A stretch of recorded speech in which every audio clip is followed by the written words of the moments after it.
नमस्कार, मेरा नाम पीयूष कुमार सोनी है। दोस्तों, जीवन को सभी लोग अपने अपने शब्दों में व्यक्त करते हैं कि जीवन क्या है। कुछ लोग कहते हैं जीवन संघर्ष है।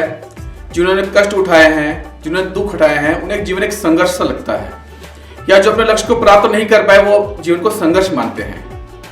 कुछ लोग कहते हैं जीवन एक खेल है, यानी खेल है एक जीवन और मृत्यु के बीच का समय, उसे अब जीवन कहते हैं खेल है, बस हमें जीना है और मृत्यु तक पहुंचना है।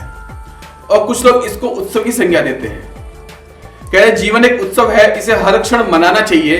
जो छोटे छोटे क्षण हैं हम कई बार छोड़ देते हैं, उनको उत्सव को हम नहीं मनाते हैं और एक बड़े उत्सव की प्रतीक्षा करते रहते हैं। एक बार एक गुरुजी अपने कुछ शिष्यों के साथ बैठे होते हैं। एक शिष्य ने प्रश्न कर दिया, गुरुजी कुछ लोग कहते हैं जीवन एक संघर्ष है, कुछ लोग कहते हैं कि जीवन एक खेल है और कुछ लोग कहते हैं जीवन एक उत्सव है, इसमें से सही कौन है? गुरुजी ने तत्काल बड़े धैर्यपूर्वक उत्तर दिया, पुत्र, जिन्हें गुरु नहीं मिला उनके लिए जीवन एक संघर्ष है, जिन्हें गुरु मिल गया उनका जीवन एक खेल है, और जो गुरु के द्वारा बताए मार्ग पर चल पड़े उनके लिए जीवन एक उत्सव है। उत्तर सुनने के बाद शिष्य को संतुष्टि नहीं होती है। गुरुजी उसके भाव को देख के समझ जाते हैं कि अभी ये संतुष्ट नहीं हुआ है। तो गुरु कहते हैं, मैं तुम्हें एक घटना सुनाता हूं, एक कहानी सुनाता हूं, जिसके माध्यम से तुम्हें ये पता चल सके। एक बार की बात है, किसी गुरुकुल में 3 शिष्यों ने अपनी शिक्षा पूर्ण की। पूरी करने के बाद वे गुरु के पास जाते हैं और विनती करते हैं कि हम आपको गुरु दक्षिणा में क्या दें। गुरुजी मुस्कुराते हैं और स्नेहपूर्वक कहते हैं कि मुझे तुमसे गुरु दक्षिणा में एक थैला भर के सूखी पत्तियां चाहिए। तीनों मन ही मन मुस्काए और उन्हें लगा कि वे गुरुजी की इच्छा को बड़ी आसानी से पूरी कर सकेंगे। जंगल में पत्तियां बिखरी रहती है, हम वहां से उनको इकट्ठा करके ले आएंगे। और तीनों ने एक स्वर में कहा, जी गुरुजी, जैसी आपकी आज्ञा। वे तीनों शिष्य पास के जंगल में पहुंचे। वहां जाकर उन्होंने देखा कि वहां पे तो कुछ ही पत्तियां पड़ी है, बाकी पत्तियां कहां गई। वे सोच में पड़ गए कि आखिर जंगल से कौन सूखी पत्तियां उठाकर ले गया। इतने में उन्हें दूर से आता हुआ कोई किसान दिखाई दिया। वे उसके पास पहुंचे और उससे विनम्रता पूर्वक याचना करने लगे कि वह उन्हें केवल एक थैला भर सूखी पत्तियां दे दे। अब उस किसान ने उनसे क्षमा याचना करते हुए कहा और उन्हें बताया कि वह उनकी मदद नहीं कर सकता है। उसने तो सारी सूखी पत्तियां जला दी ईंधन के रूप में। अब वे तीनों पास में ही बसे एक गांव की ओर इस आशा से बढ़ने लगे कि हो सकता है वहां उस गांव में कोई उनकी सहायता कर सके।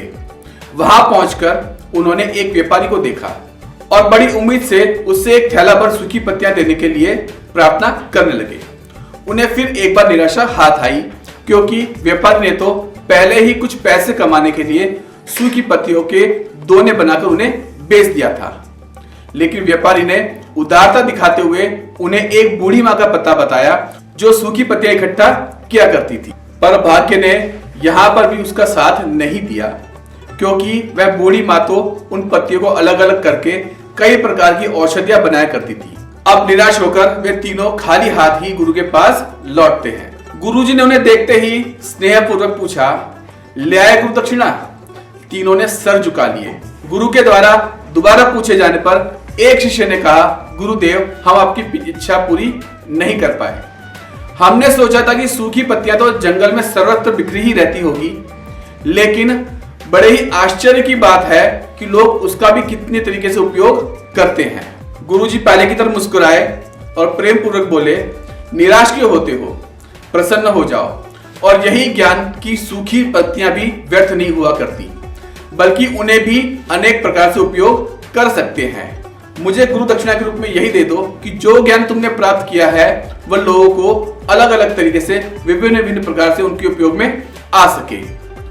तीनों शिष्य गुरु को प्रणाम करते हैं और खुशी खुशी अपने घर लौट जाते हैं। गुरुजी अपनी कहानी यही खत्म करते हैं। उसमें से एक शिष्य एकाग्रचित होकर जिस कहानी को सुन रहा था वह बड़े उत्साह से बोलता है, गुरुजी, अब मुझे अच्छी तरह से ज्ञात हो गया कि आप क्या कहना चाहते हैं। आपका संकेत यही है कि जो पत्तियां हमें आसानी से प्राप्त हो जाती है वह भी बेकार नहीं होती है। इसी प्रकार किसी भी वस्तु या व्यक्ति को छोटा और महत्वहीन मानकर उसका तिरस्कार नहीं करना चाहिए। चींटी से लेकर हाथी तक और सुई से लेकर तलवार तक सभी अपना अपना महत्व रखते हैं।